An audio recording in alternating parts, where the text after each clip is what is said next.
Workplace Magazine et l'idée vous présente Welcome to the Office, le CQFD, le podcast d'information pour décrypter les tendances de l'hospitality management. Pour en savoir plus sur ce sujet, rendez-vous sur workplacemagazine.fr et suivez-nous sur LinkedIn, Twitter, Instagram et YouTube. Pendant des mois, nous avons plongé dans l'univers émergent de l'hospitality management en entreprise. Ensemble, nous avons scruté de près les racines, les contours et l'impact potentiel de ces tendances pour les environnements de travail. Cependant, après plusieurs échanges et émissions, nous revenons à des questions fondamentales. De l'idée à l'action, comment bâtir l'hospitalité au travail et avec quels exemples?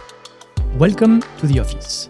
Depuis 2023, notre émission est le rendez-vous d'infos Hospitality Management de l'idée et de Workplace Magazine. Je suis Mario Fernandez, responsable du pôle études et prospectives de l'idée. Aujourd'hui, comme dans les précédents épisodes, nous allons explorer toutes les tendances qui contribuent à l'émergence de l'hospitality management dans les entreprises. Welcome, chers auditeurs, welcome to the office.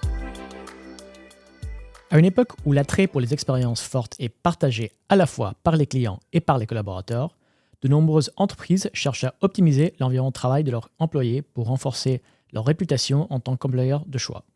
De leur arrivée au bureau jusqu'à leur départ, l'objectif est donc de créer des expériences positives en proposant des services et des espaces alignés avec les attentes des salariés. Mais comment créer ces expériences? Dans cet épisode, nous vous présentons quelques exemples internationaux susceptibles d'inspirer les entreprises françaises.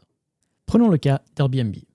Dans son siège à Portland aux États-Unis, le design du site a été façonné en lien avec les employés.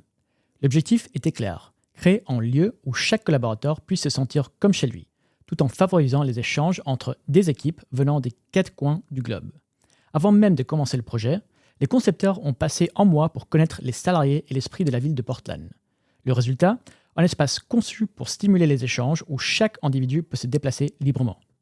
Pour enrichir les moments d'échange et de connexion, Airbnb propose des expériences telles que des séances de coaching en groupe et des discussions animées avec des entrepreneurs et des personnalités inspirantes. Ainsi, la notion de communauté se forge non seulement autour du travail et des objectifs partagés, mais aussi autour d'expériences qui mettent en avant l'épanouissement au sein de l'organisation. En plus de renforcer le sentiment d'appartenance, divers espaces et services peuvent accroître le bien-être et le confort des salariés. Prenons le cas de Cisco, une entreprise informatique américaine. Chez Cisco, l'objectif a été de fusionner les nouvelles technologies et les interactions humaines pour créer une offre de services exceptionnelle. À ce titre, l'entreprise propose aujourd'hui une gamme de prestations offrant à chaque collaborateur un accès personnalisé à des services de bien-être, ainsi qu'à des experts et conseillers financiers dédiés. Ici, la diversité des canaux est cruciale, mais la rapidité de réponse l'est tout autant. Par exemple, les conseillers bien-être s'engagent à répondre dans un délai d'1 jour, garantissant ainsi une assistance efficace et rapide. Au-delà de cette réactivité, les interactions avec les collaborateurs sont extrêmement personnalisées. Avec le consentement des salariés, les conseillers partagent entre eux les données des employés pour pouvoir anticiper leurs besoins. Cette approche proactive a pour but d'offrir une expérience plus fluide et plus personnalisée aux collaborateurs. Dans le monde de l'hospitality management, la restauration se présente aussi comme un terrain fertile d'exploration. En effet, la qualité de l'expérience des collaborateurs repose en partie sur des espaces de restauration aussi esthétiques qu'accueillants, offrant des moments de détente et de déconnexion pendant leur journée de travail. Pour cela, la diversité des goûts et des modes de vie doit être prise en compte lors de la conception de ces services, comme c'est le cas chez Google et Facebook aux États-Unis. Chez Google, l'accueil matinal se fait autour d'un petit déjeuner gratuit. Quant à la pause déjeuner, le géant du numérique propose une grande variété de choix à travers différents types de food trucks.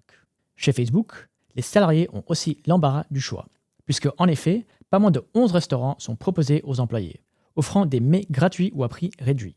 Cette diversité culinaire, qu'il s'agisse de cuisine asiatique, de barbecue ou d'italienne, a le potentiel de transformer l'acte de se restaurer en une expérience conviviale et agréable pour chaque collaborateur.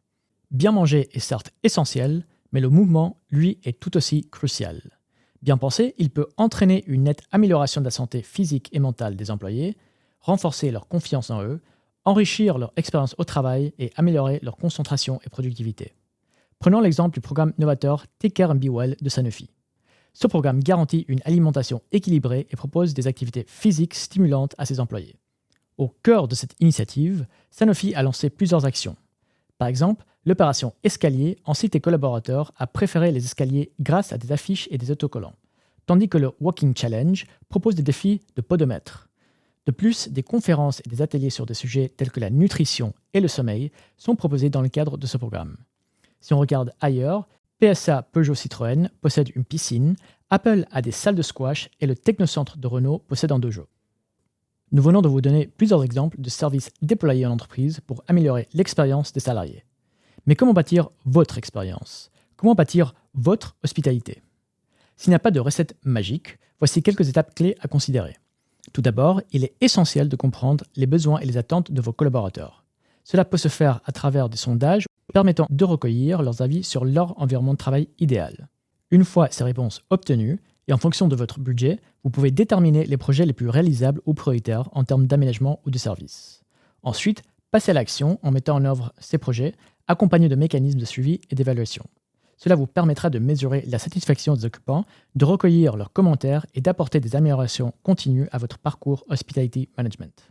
Pour plus d'informations, découvrez des ressources additionnelles dans l'article lié à ce podcast. Provenant des mondes de l'hôtellerie et de notre filière, elles vous permettront d'approfondir vos connaissances et de vous orienter vers d'autres pistes d'action. Pour conclure, un immense merci à nos fidèles auditeurs qui ont été à nos côtés tout au long de cette série.